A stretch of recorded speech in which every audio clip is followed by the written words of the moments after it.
나는 무엇을 추구하느냐 라는 제목으로 말씀을 보도록 하겠습니다. 오늘 11절 말씀 제일 앞에 보면 뭐가 있죠? 오직 너 하나님의 사랑아. 다 같이 저를 따라하겠습니다. 오직 너 하나님의 사랑아. 오직 너 하나님의 사랑아. 이렇게 불리움 받기에 충분하십니까? 네. 오직 너 하나님의 사랑아. 이렇게 부르는 것은 우리가 어떤 존재인가를 일깨워주는 호칭입니다. 청와대에 있는, 아니 청와대가 아니죠. 대통령실에 있는 사람들을 뭐라 그럽니까? 대통령의 사람들. 그렇게 말합니다. 대통령의 사람은 뭐죠? 대통령의 통치 철학과 대통령의 모든 생각에 의해서 함께 움직이는 사람들입니다. 대통령실의 사람아 그러면 뭐죠? 이미 권위가 있고 또 뭡니까? 책임이 있고 의무가 있고 또 가치가 있겠죠. 청와대 사람, 대통령실 사람입니다. 역시 마찬가지로 오직 너 하나님의 사람아. 이것은 우리의 존재를 말합니다. 또 우리의 정체성을 말해주는 것입니다. 여기에는 엄청난 무게가 있고 또 책임이 따른다는 것입니다. 구약시대 때는 선지자에게 적용되었지만 신약시대 때는 일반 성도와 복음사역자에게 적용되었습니다. 오늘 말씀에서 하나님의 사람에게 명령하는 것이 여럿 있습니다. 한 6가지가 있는데요. 오늘 이 명령을 중심으로 말씀을 살펴보도록 하겠습니다. 우선은 11절에서 피하라 따르라 라는 명령을 합니다. 자, 피하라 따르라 라는 명령을 하는데 누구 이름으로 합니까? 13절에서 하나님 앞에서. 어떤 하나님입니까? 만물을 살게 하신 하나님. 그리고 본디오 빌라도를 향하여 선언한 선한 증언을 하신 그리스도 예수 앞에서. 악한 무리들 앞에서 예수님은 선한 증언을 하셨습니다. 바로 그 앞에서 하나님 앞에서 예수 그리스도 앞에서 너희에게 명령한다. 그만큼 이 명령은 뭐죠? 무게가 있고 중차대한 그러한 명령이라는 것입니다. 반드시 이 명령은 지켜야 된다는 것입니다. 오늘 11절 14절에서 몇 가지 명령형 동사가 나오죠. 11절에 보면 피하고 피하다, 그리고 11절 뒤에 따르다, 그리고 12절에서 싸우다, 취하다, 그리고 14절에서 지키다, 이러한 단어들이 있습니다. 다 뭡니까? 동사형 명령이잖아요. 동사잖아요. 동사는 움직이는 것이잖아요. 무엇을 그러면 먼저 피하라고 합니까? 9절 10절에 보면은 나와 있습니다. 9절 10절에서 돈을 사랑하는 마음과 그와 관련된 모든 악을 말하는 것입니다. 사실 우리가 돈이 없으면 살 수 없습니다. 특별히 자본주의 사회에서는 돈이 없으면 아무것도 할 수 없습니다. 돈을 통하여 우리가 살아가는 데 필요한 부분들을 채워줍니다. 사람들이 좋은 일을 하든 나쁜 일을 하든 항상 그 중심에는 뭐가 있죠? 돈이 있습니다. 돈과 관련된 곳에 선한 일이 있고 나쁜 일이 있다는 것이죠. 그렇다면 여러분은 이 돈으로 선한 일을 많이 하겠습니까? 나쁜 일을 많이 하겠습니까? 이것은 내가 선택할 일입니다. 남이 선택하라고 강요하지 않습니다. 내가 내 신앙에 의해서 선택을 해야 돼. 이것은 내 양심으로 선택하는 것이 아닙니다. 법으로 정해져 있기 때문에 선택하는 것이 아니라 바로 하나님의 법이기 때문에 신앙 안에서 선택을 해야 됩니다. 선택의 결과는 내가 책임져야 됩니다. 사실 우리가 돈에게 돈 너 악해, 돈 너 착해 이렇게 말할 수 없겠죠. 돈에게 선하다 나쁘다라고 말할 수 없습니다. 그럼 뭐가 문제죠? 그 돈을 사용하는 사람이 문제입니다. 돈을 선하게 사용한다고 했을 때 그 돈으로 생명을 살리고 좋은 일을 엄청나게 많이 할 수 있습니다. 그러나 그 반대로 돈 때문에 생명을 죽이고 사회를 파괴할 수 있습니다. 돈을 사용하는 사람에 따라 돈이 그죠? 악마가 되기도 하고 천사가 되기도 합니다. 돈을 악마로 만드느냐 천사로 만드느냐 바로 여러분의 선택에 달려 있습니다. 나는 열심히 돈을 벌어서 나쁜 일에 써야지 이렇게 마음먹는 사람은 아마 없을 거예요.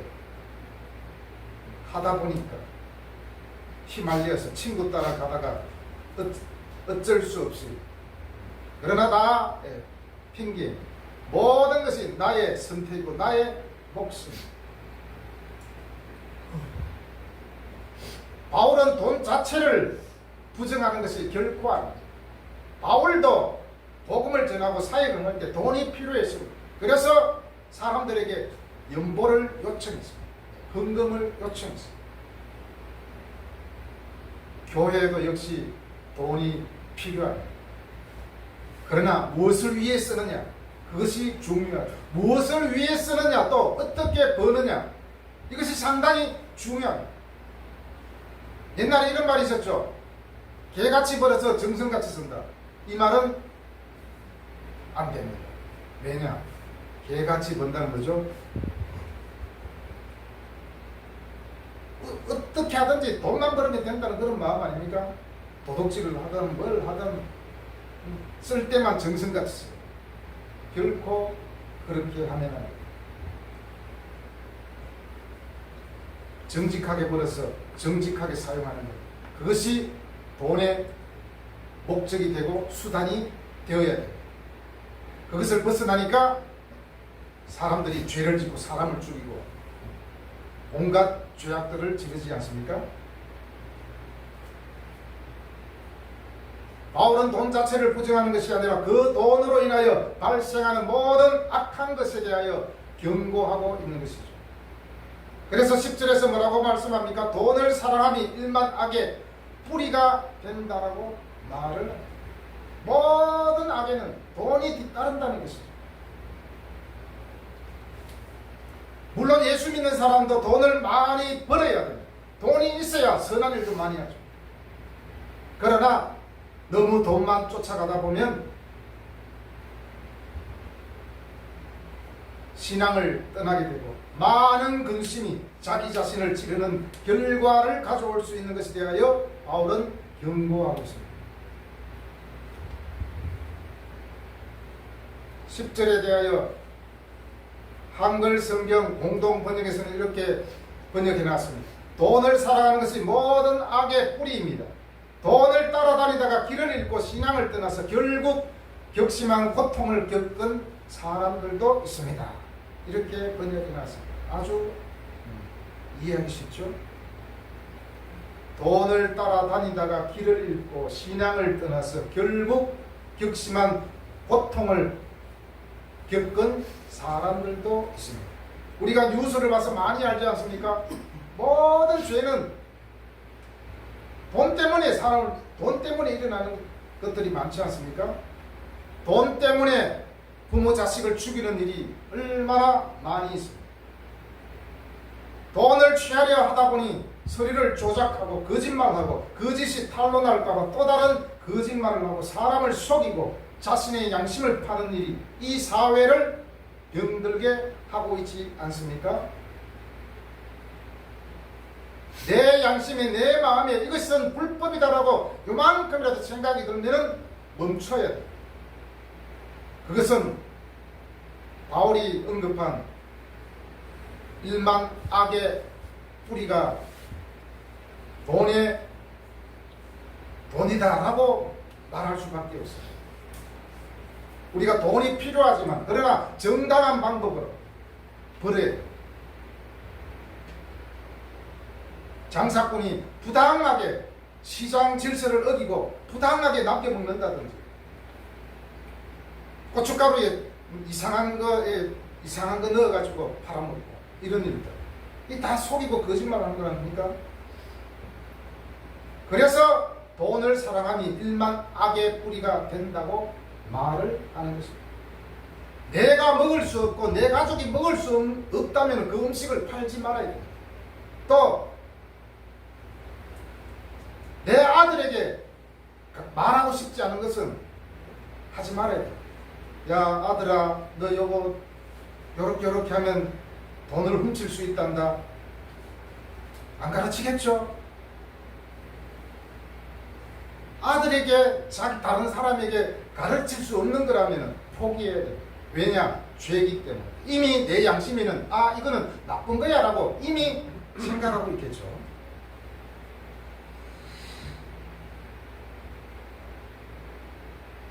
돈을 사랑함이 일반 악의 뿌리가 된다고 했는데 여기서 사랑한다는 것은 탐심을 말합니다. 탐심은 뭐죠? 내가 갖고 있는 거에 내가 요만큼 갖고 있다면 더 탐이 나가지고 훔치는 것이죠. 탐심. 성경에서 탐심을 뭐라고 하는지 아십니까? 바로 우상숭배라고 합니다. 우상숭배는 돌조각 앞에서 싹싹 비는 것만 우상숭배가 아니라 탐심도 우상숭배. 모든 우상숭배는 하나님 자리를 대신하게 되는 것이죠. 그래서 야고보서 1장 15절에서 뭐라고 말씀합니까? 욕심이 잉태한 즉 죄를 낳고 죄가 장성한 즉 사망을 낳느니라. 우리나라의 속담에 그런 게 있잖아요. 바늘도둑이 소도둑된다. 욕심이 잉태해가지고 죄를 낳고 죄가 성장하여 사망을 낳는다. 점점 욕심이 과해서 점점 더 탐하다 보니까 결국에는 사망이 온다는 것이죠. 자, 11절에 보니까 11절에 오직 너 하나님의 사람아 이것들을 피하고 그랬습니다. 피하는데 무엇을 피하라고 합니까? 이것들을 복수로 되어 있습니다. 복수.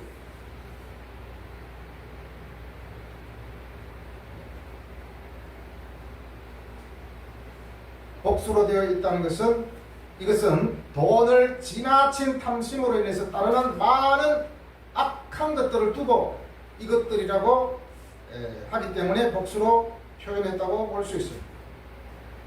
그리고 피하라고 명령한 뒤에 따르라고 그렇게 또 명령합니다. 여기서 따르다는 말은 달려가다, 추구하다는 뜻이 포함되어 있습니다. 그리고 아이러니하게도 반대의 개념이 또 있습니다. 반대의 뜻이 있습니다. 박해하다, 핍박하다. 이 따르다가 추구하다라는 뜻이 있는데 그 반면에 박해하다, 핍박하다라는 뜻이 있다면 이 말을 어떻게 엮을 수가 있습니까? 다시 말하면 이겁니다. 우리 하나님의 사람들이 추구해야 되는 것들, 그것을 추구하다 보면 어떻게 됩니까?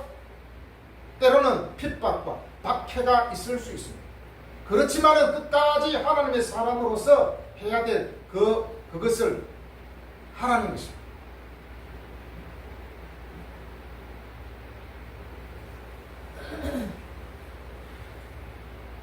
11절에서 의와 경건과 믿음과 사랑과 인내와 온유를 따르라고 했는데 하나님의 사람들이 이런 것들을 따르다 보면 핍박도 있을 수 있고 어려움도 있을 수 있고 곤란한 일이 벌어질 때도 있습니다. 그럼에도 불구하고 하나님의 사람은 그것을 따르고 추구해야 됩니다. 그래야만 하나님의 사람이라고 할 수 있습니다. 대통령의 사람들이 매일 도둑질하고 사기치고 이렇게 하면 되겠습니까? 그러면 난리 나겠죠. 그것처럼 하나님의 사람이 추구해야 될 것을 추구하지 않고 하나님이 원치 않는 것만 계속 하게 된다면 그것은 하나님의 사람이라고 할 수 없습니다. 핍박과 박해가 있을지라도 우리가 추구해야 될 것을 할 때에 그것들을 위하여 우리는 끊임없이 달려가야 합니다. 그렇게 될 때 어떻게 됩니까? 하나님의 사람으로서 존재 가치가 높아집니다.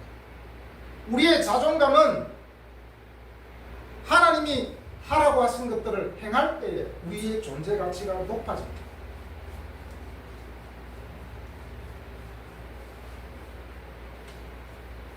바울은 오늘 말씀에서 무엇을 추구하라고 말합니까? 첫 번째는 의입니다. 하나님의 사람아 이것들을 피하고 의와 경건과 믿음과 사랑과 인내와 온유를 따르며 의를 따르라.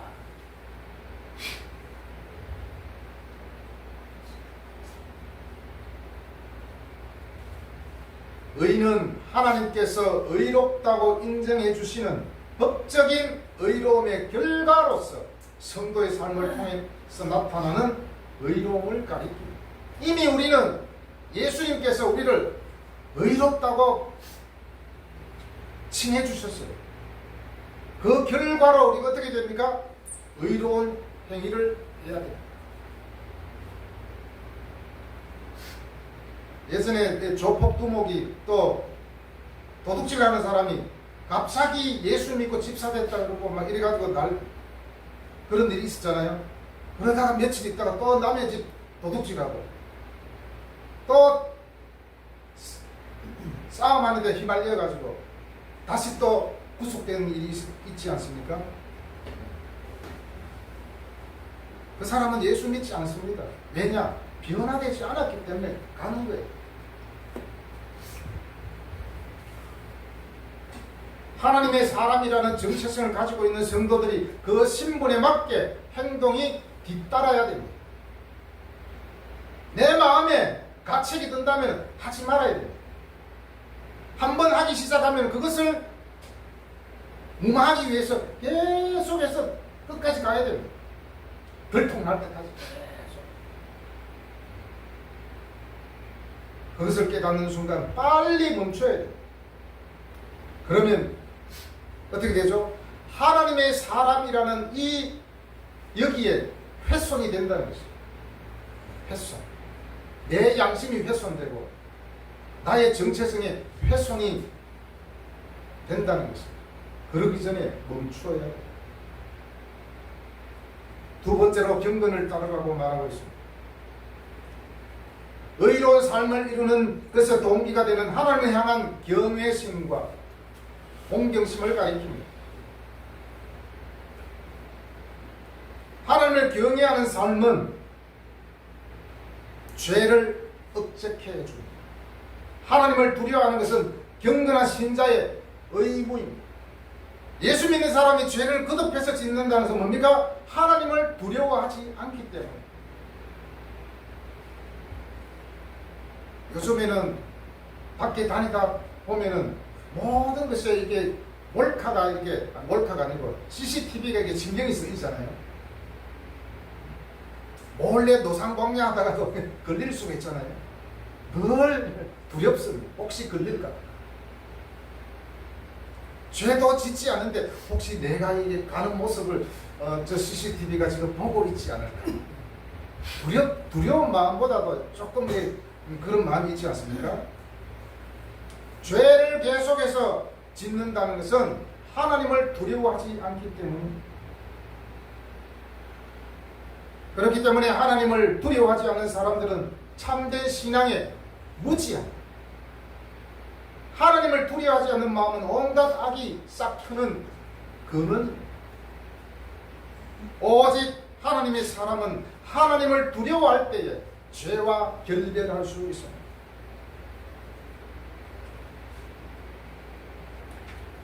6장 3절 한번 같이 읽어보겠습니다. 6장 3절 시작. 누구든지 너는 교훈을 하며 바른 말을 보고 우리 주 예수 그리스도의 말씀과 경건에 관한 교훈을 따르지 아니하면 경건의 교훈을 따르지 아니하면 어떻게 된다고 합니까? 그는 교만하여 교만해진다는 것입니다. 교만해서 어떻게 됩니까? 변론과 언쟁과 투기와 분쟁과 비방 이것이 계속 따라옵니다. 경건에 관한 교훈을 따르지 아니하면 내가 정말 하나님의 말씀을 늘 읽고 묵상하고 그 교훈을 따를 때 어떻게 됩니까? 아, 내가 지금 이렇게 하는 것은 잘못이겠지. 아, 내가 남을 비방하는 것은 이건 아니야. 마음에 그런 울림이 있지 않겠습니까? 그런데 그 경건의 교훈을 따르지 아니하면 온갖 문제들이 생깁니다. 모든 분쟁은 어떤 면에서는 교만에 의해서 오지 않나 싶습니다. 3절에서 분명히 그렇게 말하고 있습니다.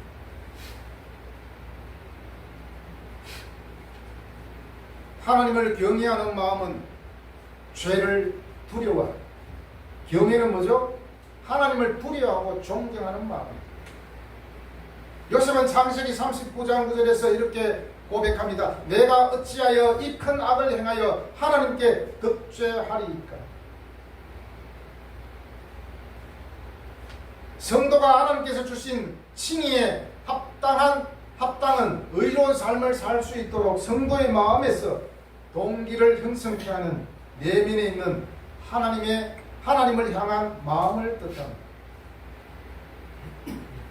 이러한 의와 경건이야말로 하나님의 성품을 닮아가는 행위입니다. 이런 사람은 죄를 멀리합니다. 우리가 어떤 사람들이 기도할 때 이렇게 말하잖아요. 알게 모르겠지언정. 알게 모르겠지언정. 네, 물론 알게 모르게 지을 수도 있겠죠. 그런데 고의로 짓는 거 있잖아요. 고의로 짓는 거. 그런 건 뭐죠? 더 위험하겠죠.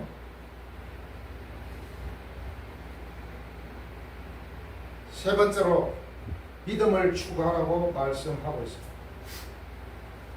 믿음은 뭐죠? 믿음은 하나님과 성경 말씀을 신뢰하는 것입니다. 신뢰라는 것은 뭐죠? 한두 번 신뢰하는 것이 아니라 일관성 있게 지속적으로 신뢰하는 것입니다.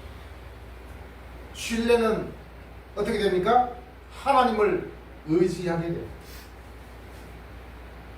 신뢰와 믿음은 하나님을 의지하도록 하는 원리이며 원동력입니다. 하나님과 성경 말씀을 신뢰하는 성도라면 당연히 하나님을 의지하게 됩니다.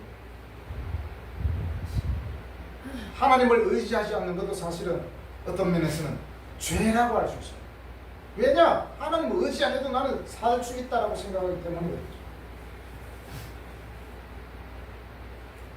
고의로 의도적으로 죄를 짓는 성도라면 과연 그 마음에 하나님을 신뢰하는 마음과 믿음이 있을까라는 의문이 듭니다.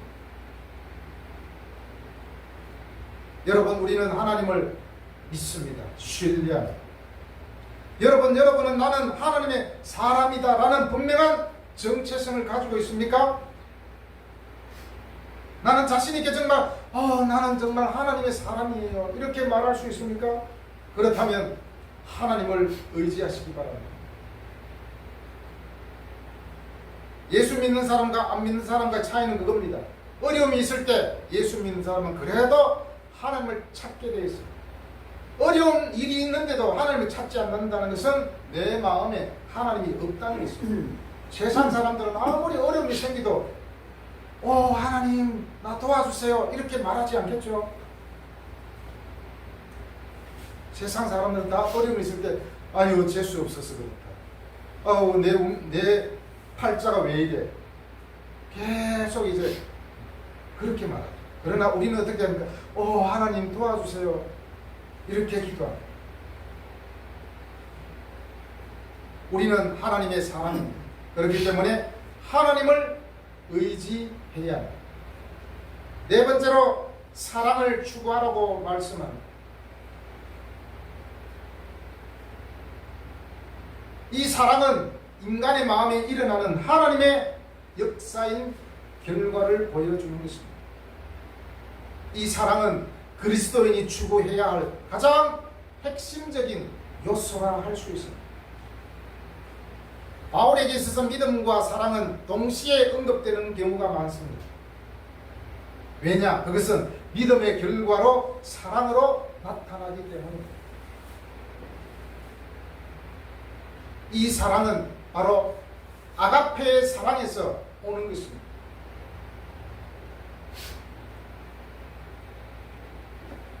사람의 사랑은 변질될 수도 있지만 하나님의 사랑은 결코 변질되지 않습니다. 그래서 우선은 무엇보다도 우리는 나는 이웃을 사랑합니다. 나는 아내를 사랑합니다. 나는 남편을 사랑합니다. 나는 형제를 사랑합니다. 이렇게 말할 때 우선되어야 되는 것은 나는 하나님을 사랑합니다. 그것이 우선되어야 돼요. 하나님 사랑의 결과로 사람 사랑이 나오기 때문이죠.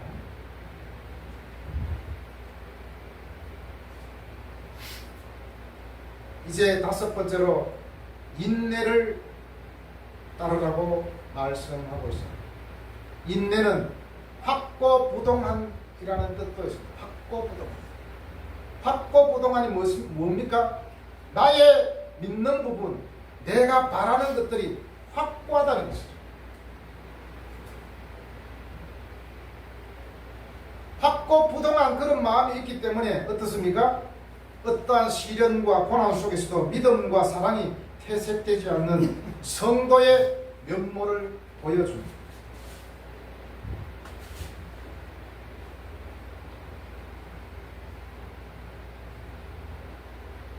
이것은 믿음과 사랑을 이루게 하는 근거가 되는 덕목입니다. 예수 믿는 사람들 중에 이런 사람들이 많습니다.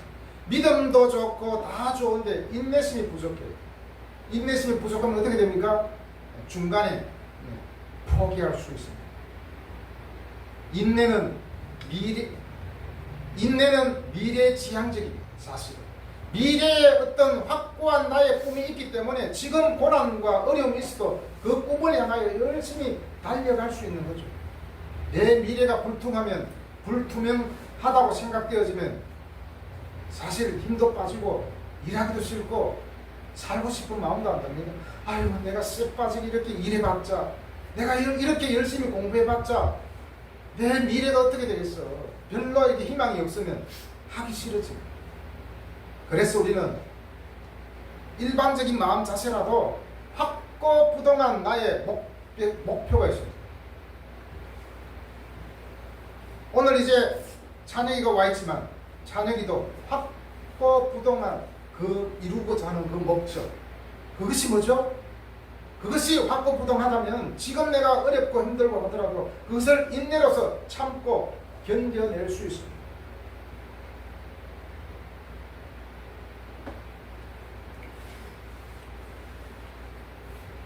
인내는 하나님께 대한 소망을 가지고 모든 힘든 상황을 참는 것을 의미합니다.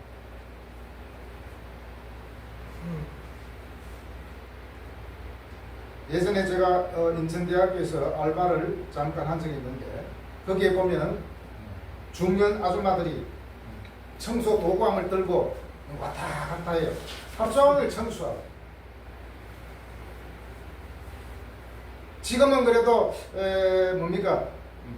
선생님, 여사님 이렇게 부르지만 옛날에는 아줌마로 다 불렀잖아요. 요즘에는 대학생들이 청소하는 그분들한테 미화원한테 이모님 그러더라고요. 엘리베이터에 딱 붙여놨어요. 이모님이라고 불러주세요. 이모님. 자, 그 사람들이 하루 종일 청소하면서 그렇게 할 수 있는 것은 뭘까요? 어떤 면에서는 내 자식이 있기 때문에 자식을 생각하면서 힘들어도 참는 거예요. 또 내가 뭔가 이루고자 하는 것이 있기 때문에 거기에서 일을 하는 겁니다. 이런 것이 없다면 우리는 아무것도 이룰 수가 없겠죠. 목적을 이루기 위해서는 확고부동한 꿈이 있어야 되고 또 인내하는 마음이 있어야 돼요. 여섯 번째로 바울은 온유를 따르라고 합니다. 온유는 친절하고 관대하고 온화하게 대하는 마음의 상태를 의미합니다.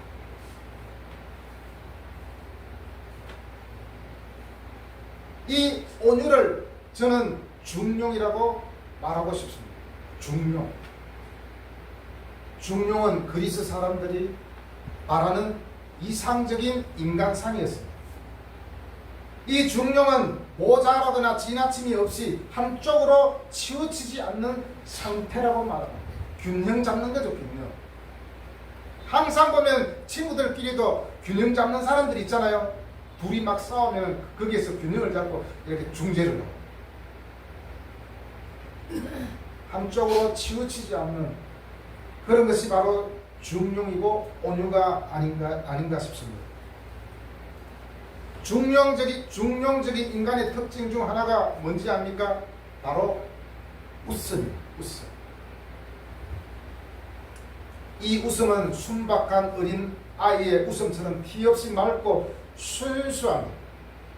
이렇게 늘 웃는 사람은 바로 중용적인 인간이라고 말할 수 있습니다. 여러분, 우리나라가 지금 정치적으로 경제적으로 불안하잖아요. 그 불안한 이유가 뭔지 압니까? 한쪽으로 치우쳐 있기 때문입니다. 이렇게 한쪽으로 치우친 극단적인 사람들은 웃음을 찾아볼 수가 없습니다. 실제 극단적인 사람들은 잘 웃지를 않습니다. 계속 분노한 얼굴로 가지고 있습니다. 온유한 사람은 바로 중용의 사람입니다. 이런 사람을 늘 웃음을 잃지 않습니다. 절대로 온유함은 약하다는 뜻이 아닙니다. 약하다는 것이 결코 온유함이 아니에요. 온유한 사람은 굉장히 강한 사람입니다. 이 온유한 성품을 가진 분이 누구입니까? 바로 예수님입니다. 이 온유는 마치 파도치는 바닷속 같은 그런 상태입니다. 우리가 바로 예수님을 닮는다고 했을 때 이 예수님의 성품, 온유함을 닮아야 돼요. 그래서 이 온유함을 바울은 추구하라고 말하고 있습니다. 12절 말씀 읽어보겠습니다. 시작. 믿음의 선한 싸움을 싸워라. 영생을 취하라. 이를 위하여 내가 부르심을 받았고 많은 지혜 앞에서 살아난 증언을 하였도다. 네. 조금 전에 6가지를 추구하라 그랬는데 이것을 추구하기 위해서 12절에서 믿음의 선한 싸움을 싸우라고 말하고 있습니다. 싸우라는 이 말은 원어에서 아니조마이라고 하는데 이것은 올림픽 같은 운동 경기에서 시합하다 그리고 시합에 이기기 위해 애쓰는 것을 말합니다. 싸우는 죄를 이기기 위해서 싸우고 애쓰는 것. 그것을 말할 수 있겠죠. 바울은 이 단어를 모든 성도들이 참여하는 영적인 싸움을 묘사하는 데 사용하고 있습니다. 성도의 신앙생활에는 싸움과 같은 치열함이 있다는 것을 암시합니다. 신앙생활을 하는데 우리가 치열함이 있어야 됩니다. 이것이 없이는 아무것도 이룰 수 없습니다. 선한 싸움을 싸우라는 것은 적극적이고 지속적으로 열심히 선을 추구해야 할 것을 촉구하는 것입니다. 믿음은 본질적으로 악으로부터 도망가고 피하고 달아나는 것입니다. 그리고 선을 쫓아 달려가는 것입니다. 지금 여러분은 어디로 달려가고 있습니까? 내 마음 나도 몰라 될 대로 되라지 하면서 자신을 시궁창에 방치하고 있지는 않습니까? 우리는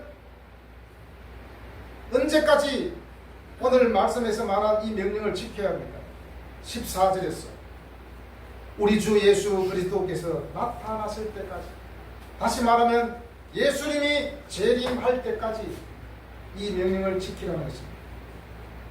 그래서 14절 말씀 또 읽어보겠습니다. 시작. 우리를 예수 그리스도께서 나타나실 때까지 흠도 없고 책망받을 것도 없이 이 명령을 지키라. 네, 흠도 없고 책망받을 것도 없이 이 명령을 지키라. 흠이 없다는 것은 비난할 것이 없는 것을 말합니다. 더럽혀지지 않은 것을 말합니다. 예수님이 우리에게 비난할 것 하나 없이 그렇게 흠이 없으라는 것입니다. 어떤 면에서는 퍼펙트를 말합니다. 완벽한. 사실 우리가 사람이 완벽할 수 있습니까? 저는 너무 완벽하지 못해가지고 늘 힘든데요. 아무도 완벽한 사람이 없습니다. 그런데 왜 완벽하게 흠이 없으라 그럽니까? 추구하라는 것입니다. 나는 흠이 많기 때문에 더욱더 하나님을 의지하고 예수님을 의지하여 그렇게 추구하라는 것입니다. 베드로후서 3장 14절에서 말씀합니다. 그러므로 사랑하는 자들아 너희가 이것을 바라보나니 주 앞에서 점도 없고 흠도 없이 평강 가운데서 나타나기를 힘쓰라. 우리가 흠이 없을 때 마음이 엄청 평안하잖아요. 죄로 말미암아 우리가 얼룩져 있으면 늘 마음이 불안하고 죄책감에 시달립니다. 그러나 흠이 없는 사람은 죄책감에 시달릴 필요도 없습니다. 이미 내 안에 예수께서 계시기 때문에 나의 모든 죄를 사하여 주시고 예수 믿고 난 후에 죄도 사해 주셨습니다. 그러나 우리가 기억해야 될 것은 나는 하나님의 사람이기 때문에 고의적으로 죄를 짓는다든지 악의적으로 한다는 것은 하나님의 말씀을 신뢰하지 않기 때문이라는 것을 기억하시기를 바랍니다. 그리고 책망받을 것도 없이라고 말합니다. 여기서 책망받을 것도 없이라는 것은 공격을 받지 않는다는 뜻입니다. 레슬링 선수나 권투 선수가 공격하는 선수에게 몸을 노출시키지 않는 데서 유래되었습니다. 한마디로 이것은 성도들의 신령함이 손상되지 않도록 그릇된 행위가 없어야 된다는 것입니다. 우리의 죄된 모습, 잘못된 행위가 어떻게 돼요? 우리의 신령함을 훼손시키고 우리의 거룩함을 훼손시키고 하나님께서 우리에게 내가 거룩하니 너희도 거룩하라 그랬는데 우리가 그렇게 하지 못할 때 이미 사탄에게 우리를 노출시켜야 되는 것입니다. 여러분, 우리는 누구입니까? 하나님의 사람. 자, 제가 부르면 대답하시기를 바랍니다. 우리는 누구입니까? 하나님의 사람입니다. 나는 누구입니까? 하나님의 사람입니다. 그렇다면 의와 경건과 믿음과 사랑과 인내와 온유를 따르는 우리가 되기를 바라며 예수님의 이름으로 축복합니다.